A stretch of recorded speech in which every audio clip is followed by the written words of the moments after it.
Hey guys, welcome back to the channel. My name is Zahir and this is part 2 of the OpenAI Agents SDK tutorial. In part 1, we covered a restaurant customer support chatbot. This is an extension of the same use case, but today we'll be talking about guardrails. But before that, let me actually give you a quick demo. So let's assume that I am a tough customer and I am seeing that has been a delay in the delivery of an order and I'm being impolite.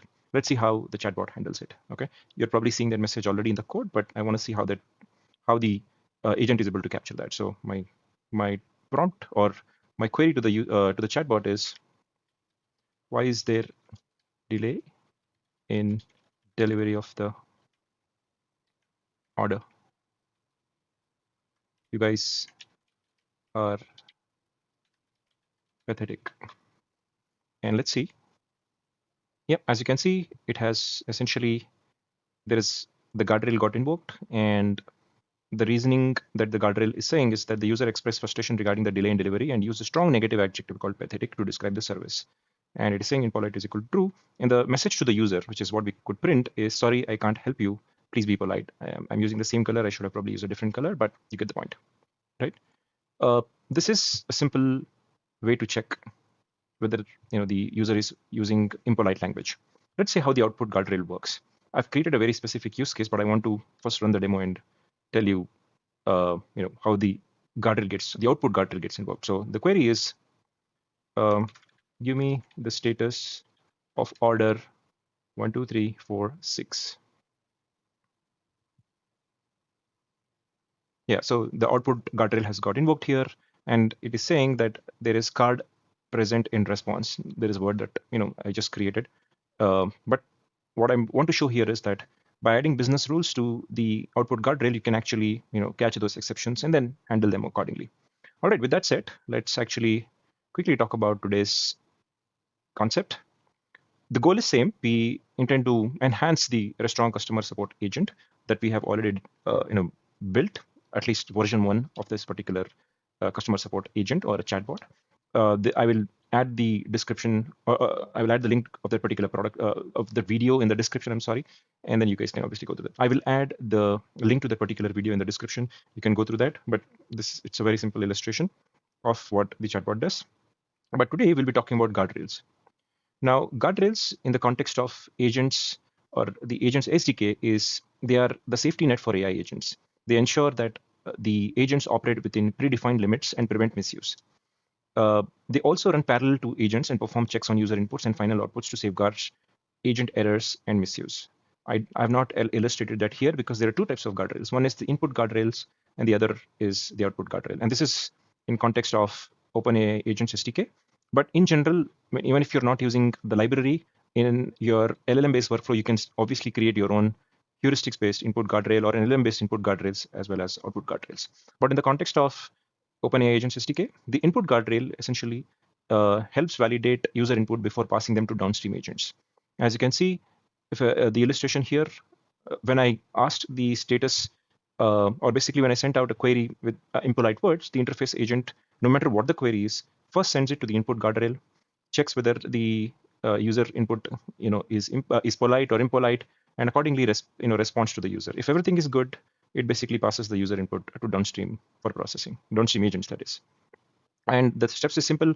It receives input, runs validation functions, and it triggers errors if misuse is detected. And we had seen that in the demo that we just saw, correct? Now, similarly, output guardrails, these validate the final outputs generated by the final agent.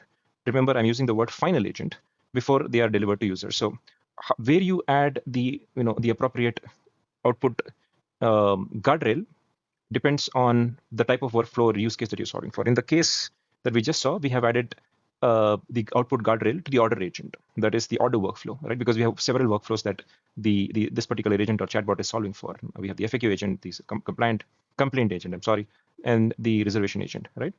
All of these could have an output guardrail very specific to those agents. But what I'm trying to say is that you cannot add a guardrail here to the interface agent, the input agent, right? You need to add it to the final agent that is actually solving the particular task for you in your use case specific workflow. All right. With that said, let's actually look at the code. So I'm gonna first walk you guys through how the input guardrail was implemented, and we will see what are the changes that we had to make to the code. So let's start with the input guardrail.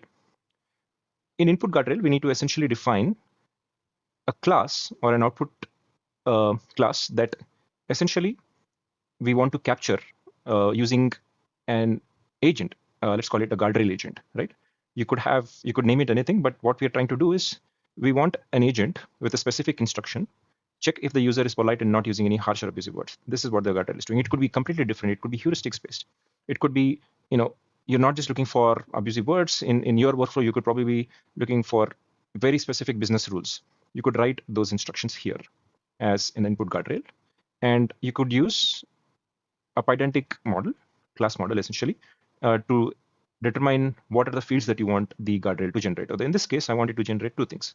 I wanted to generate a reason of why it thought that whatever it basically came up with, and to a boolean to check whether if it is the input that is polite or not. So in this case, if it is true, I want the reasoning to be very detailed, and that's why I basically created this class.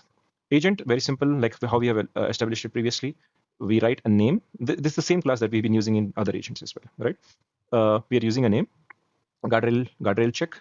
The instructions here is basically check if the user is polite and not using any harsh or abusive words. And the output type is this particular pydantic class, impolite output. Okay, very simple. Here's the main part. Here's the crux of the logic. We are using an input guardrail decorator that we will import from the agents class. Let me show you that. Let me clear output. If you can see here from agents import, there are a lot of classes that we are importing, but the important ones for you to look at is import guardrail, output guardrail, input guardrail tripwire triggered, output guardrail tripwire triggered, right? And obviously we'll need the run context wrapper and some other classes and methods that we will import from the agents class or the agents library. Let me go back to that. Yeah, so the input guardrail is the decorator that we'll use, which will essentially trigger the input guardrail class whenever this method is called, essentially the impolite guardrail. That's the name that we want to give the method. We're essentially running the guardrail agent here. As you can see, we are using the same runner object, runner.run, guardrail agent. We are passing the input. The input is essentially the user query that has come in. As you can see, it is the user query. And we are also passing the context. The context is basically the conversation history. It is passing the entire, conversation, history, or the conversation context that you've been having in this particular session, correct? And what we're also doing is we are, as we call a agent, we are using the final output as impolite output. That's the object that we want to capture. Final output will be this particular pydantic class. And if the final output is impolite, I'm just printing this particular reasoning just to, for us to run this demo, right? And we are returning the guardrail function output with two things. One, the output info, which is the final output, the final output object that we get after we use the runner class. And the tripwire triggered, this is basically part of the guardrail function output. A tripwire, as you can imagine, is basically is maybe a war terminology where you lay out a tripwire so that if you want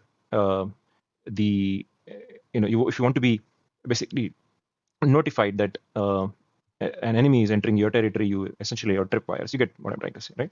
So tripwire is triggered, and you're passing the boolean. Final output is polite. This could be a boolean. In our case, we've written a boolean. It could be an object, could be string, could be anything. You're saying that the tripwire triggered is something that you want to establish. Now that it is established, what we need to do is we need to add this particular guardrail into the agent, the classifier agent, the interface agent. Let me go back to the illustration here. As you can see, we've added the input guardrail to the interface agent, right? So we need to do that. You need to basically pass the impolite guardrail we created here, this particular method, to the input guardrail parameter. It takes, as you can see, it takes a list of input guardrail objects. Simple, right? That's it. That's the only addition that we are making. We have created an agent which outputs this particular pydantic model. We've written a custom method which uses the input guardrail decorator and are passing the agent, that is the guardrail agent, the input, that is the input that has come from the user query, that is, and the context, basically the conversation history, as part of the as arguments to this particular method. We are running the agent and we are capturing the output and returning a guardrail function output. Very simple. Okay.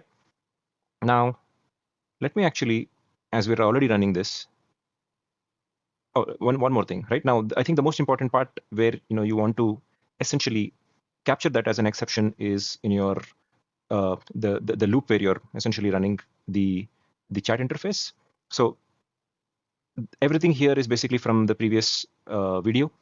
You can go through this on how this was written, but as you can see, I've written an exception here. The exception is input guardrail tripwire triggered. This is basically a class from the agents library, as you can see, and we are capturing this. So if this gets invoked, that is this, when this is true or this exception is called or invoked or raised, you can handle this the way you want to. In this case, I'm just printing that so that we can see that here. And this is what you saw. Input guardrail tripped. When the input was, why is there a delay in delivery of the order? You guys are pathetic. And this is what the input, sorry, this is what the exception was. And we were able to print this message to the user. All right.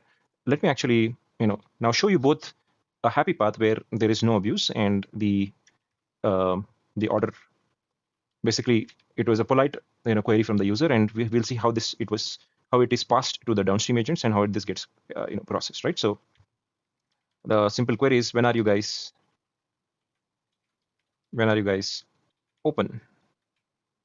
Let me scroll down. We're open from 10 a.m. to 11 p.m. every day. Yeah, that's some expected output. We've seen that in the previous video. But what if I, to the same query, when are you guys open? And I'll simply add, you idiots. Obviously I'm making this as generic as possible so that we are able to drive the point. And as you can see, it has raised the exception, and the reasoning is the user includes the word idiots, which is considered insulting and derogatory, and is impolite is equal to true. Simple. All right. Now next move to the output guardrail. Output guardrail has a similar implementation, but I need that to be added to another agent, which is the order agent. Let me go back to the illustration here. I intend to add the output guardrail to the order agent because I have specifically written a method there. Let's see how that is implemented. It is a relatively simple implementation. We will not be using a separate agent here. We'll simply be adding this as rule to an already existing agent, and we'll see how. Again, here's what we want to do.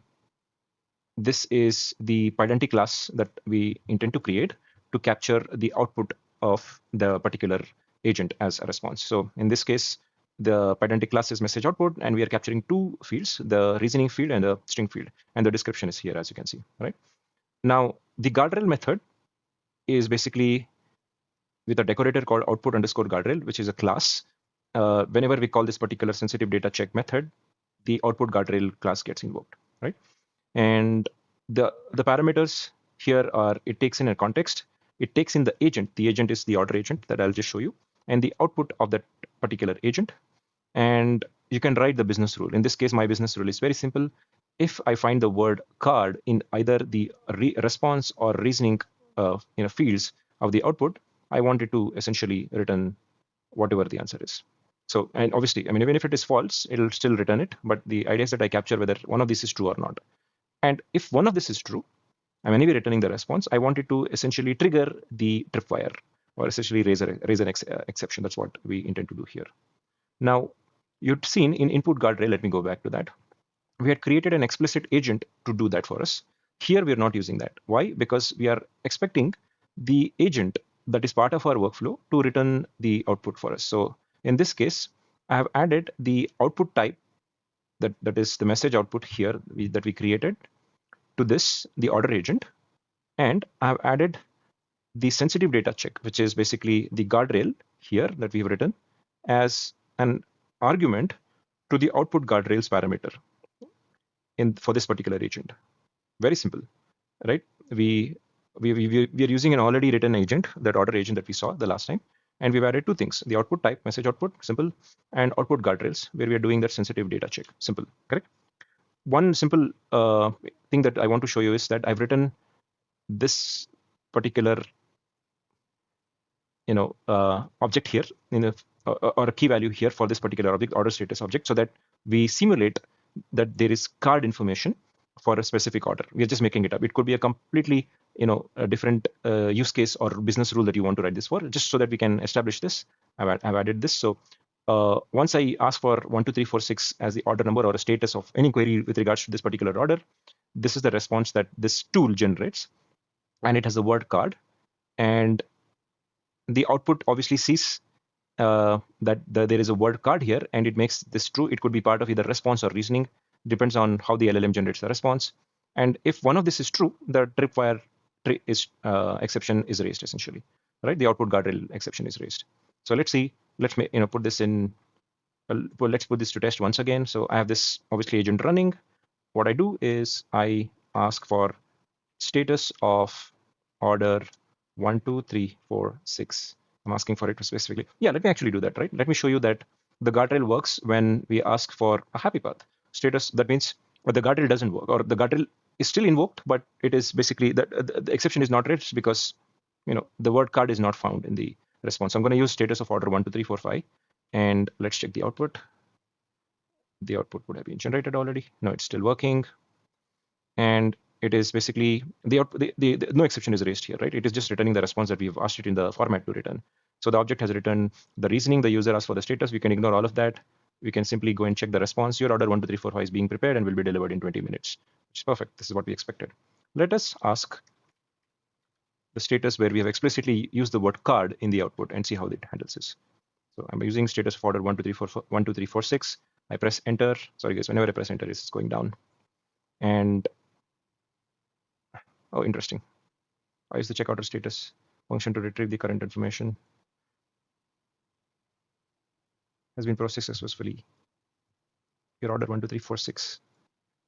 Interesting. This worked the first time and it's not working the second time. Let's see if I'm actually, yeah, 1, 2, 3, 4, 6. Interesting, right? Let me ask it again. What is the status of order 1, 2, 3, 4, 6? Guess maybe the illustration, my illustration is not very good here. Your order 1, 2, 3, 4, 6 has been processed successfully. Remember, see, give me the status of order 1, 2, 3, 4, 6. This worked well, but it is not working well. Let me try it again. Give me the status of order 1, 2, 3, 4, 6. I'm not sure if it is using the context. Oh, it is repeatedly generating this through successfully. I think it is using the context, guys. Let me stop this and run it once again and see how that works. I'm going to ask it again. Give me the status of order 1, 2, 3, 4, 6. And yeah, there you go. The output guardrail trip info. Yeah, I think the example that I've created is very poor.